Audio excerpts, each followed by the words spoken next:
হুজুর বলে আমি জুতা মারি নাই, আমার ধর্ম বলে ক্ষণিকের বন্ধুর লগে দুর্ব্যবহার করা যাবে না, আমার ক্ষণিকের বন্ধু আত্মহত্যা করে মারা যাবে, এটা আমি কখনো দিব না। আমার ধর্মের শিক্ষার তাকিদে আমি আপনার ভাইটাকে বাঁচাইতে গেছি, ধর্মের ভেদাভেদ দেখি না। এই ভরা মজমার বগিতে, হিন্দু ভরা বগিতে এই ডাক্তার হিন্দু বলে হুজুর আমার কালিমা পড়ান। বাংলাদেশ স্বাধীনের পরে হিন্দু মুসলমানের দ্বন্দ্ব, হিন্দু মুসলমানের দ্বন্দ্ব, আমরা অনেক হিন্দু করে মারছে, বাড়ি করে দিছে, এরকম একটা তুমুল দেশ স্বাধীন, হিন্দুরা একদিকে আমরা মুসলমান একদিকে। ইন্ডিয়ান এক ট্রেন চলছে, এই ট্রেনের মধ্যে দেশ স্বাধীনের পরে হিন্দু মুসলমান দ্বন্দ্ব তুমুল, এমন এক তুফান চলছে। ওই তুফান চলাকালীন হালাতে ট্রেনের যাত্রী এক হুজুর, শুনেন, এক হুজুর ওই পুরা বগিতে প্রত্যেকটা প্যাসেঞ্জার হিন্দু, শুধু উনি একা একটা হুজুর মুসলমান। এবার চিন্তা করুন উনি কেমন ভয়ের মধ্যে আছেন। দেশ স্বাধীনের পরের অবস্থা, এই যে মুসলমানদের পক্ষে এক গ্রুপ, হিন্দুরা আরেক পক্ষ, এটা রেশারেশি, আর কে কারে কখন কি পায় আঘাত করে বসে। এমন হালাতের মধ্যে ট্রেন সফর চলছে, হুজুর হুজুর হঠাৎ এক হিন্দু, চলন্ত ট্রেন, ইন্ডিয়ান কারেন্টে ট্রেন চলে, কারেন্টে খুব দ্রুত, একটা হিন্দু এই দ্রুত ট্রেন থেকে ঝাঁপ দিবে, এই জন্য সে বারবার চেষ্টা করতেছে, দরজার পাশে যাচ্ছে। এই দৃশ্য দেখে পুরা বগিতে হিন্দুতে ভরা, কেউ খেয়াল করে নাই, এই হুজুর দৌড়ে গেছে, ভাই কি হয়েছে? বলে আমার ছেড়ে দেন। কে? আমি স্টেশনে ফেল করছি, আমার নামার কথাতে পিছনে স্টেশনে আমি খেয়াল করতে পারি নাই, ট্রেন তো ছেড়ে দিছে, এখন আমাকে এত দূরে নামাবে, সেখান থেকে আবার ট্রেন ধরে আবার বেগে আসা, আমার বিপদ হয়ে যাবে। কি বিপদ? বলে আমার মেয়েকে দেখতে ছেলেরা আসবে, যদি আইসা আমি গার্জিয়ান না পায়, ওরা অন্য কিছু ভেবে বিয়েটা ভেঙে যাবে, আমার মেয়ের কলঙ্ক হবে, আমাদের ধর্ম মতো এই মেয়েটার বিয়ে হবে না, বলবে কুলক্ষণ, অলক্ষী, কেউ নিবে না, অন্তত মেয়েটার জীবনের জন্য হলেও আমার যেতে হবে। হুজুর বলে এই চলন্ত ট্রেনতে লাভ দিলে আপনি যাবেন কেমনি? মরার উপায় নাই না, বাঙুর বিয়া আমরা জান আগে কেউ রাখতে পারে না, এটা তো খবরে নাই। হুজুর ওনাকে জোর করে ধৈর্য আইন না, পাশের সিটের লোক ছিল তো, আবার সিটে বসাইছে, সামনে স্টেশন আসছে, নামাই দিচ্ছে। স্যার হিন্দু হিন্দু ডাক্তার দাঁড়াইছে এই বড়া স্টেশনে বগিতে, হুজুর আপনি আমাকে গালে জুতা মারছেন।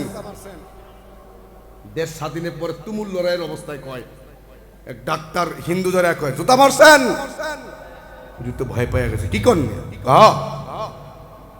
জুতা মারছেন না, আমার জাতি ভাই, আমার জাতি ভাই, আমাদের এতগুলি হিন্দুর সামনে আমার জাতি ভাই ট্রেন থেকে ঝাঁপ দেয়, আমার মায়া লাগলো না, আপনার মায়া লাগলো, অথচ আপনার লগে আমাদের দুশ্মনী চলতেছে, মরলে আপনার কি লাভ, আপনি কি লস?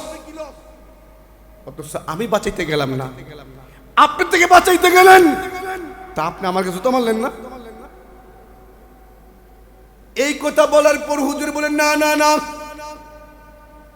আমি আপনার গালে জুতা মারি নাই, এটা আমাদের মুসলিম ধর্মের শিক্ষা, আমাদের মুসলিম ধর্মে কুরআনুল কারীমের বিধান আছে, পড়োশীর বিধান আছে, আত্মীয়র বিধান আছে, কখনো কখনো সফরের কালে ক্ষণিকের বন্ধু আছে, জারি বিল জাম্বি কুরআন শিবা আছে।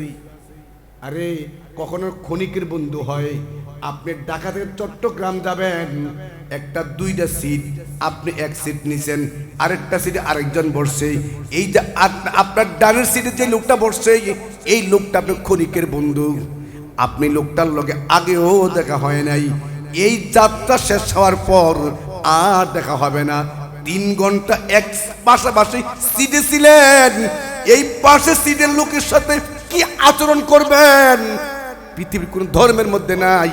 ইসলাম ধর্মে কোরআনে লেখা আছে এই লোকটার লগে সৎ ব্যবহার করা, তার সিটটা ভাগাভাগি করা, তার উপর জুলুম না করা, তার সিটে আপনার পা বাড়ায় দেওয়া অনুমতি নাই, তাকে ভালো ব্যবহার দেখানো।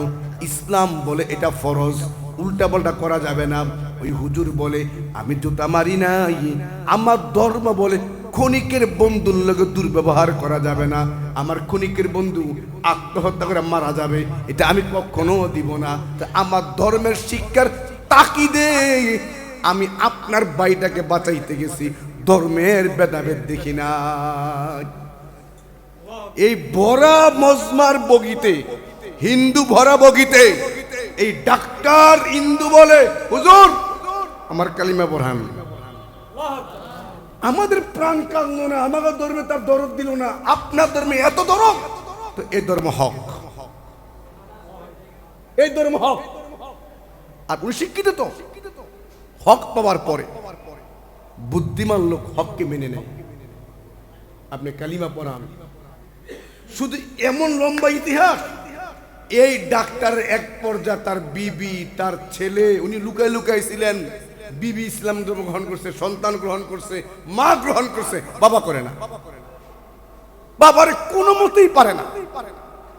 পরে এই ডাক্তার ফ্যামিলি সহ একবার হজে গেছে, হজ করে আইসা জমজম খেজুর লইয়া বাবাকে দেখতে গেছে, কথাবার্তা হয়েছে, হওয়ার পরে বাবা জিগায় এই তুমি না মক্কা গেছো, মদিনা গেছো, কহ মক্কা বলে কি এটা পানি আছে, আনছো তুমি, এ তো আরো খুশি, কি কোন বাবা আনছি মানে আমি আপনার মনের সমস্যা থেকে দেই না, কি করে এই নেন এটাই মক্কার জমজম পানি, কথা আমারে মদিনা না খেজুর আছে, দামি বরকতি খেজুর, আজুয়া খেজুর খেলে রোগ বালা হয়, কহ কানছো, কানছি দাও আমারে, জমজম খাইছে, কিতাব থেকে বলছি আমি। এই বাবা এত বেকা, কোনো ওয়াজে কাজ হয় নাই, সেটা জমজম খায়া খেজুর খায়া তার কি এক কাইফিয়াত হইছে, ওই মুহূর্তে তো বাঁকা বাবা বলে কালিমা পড়াও।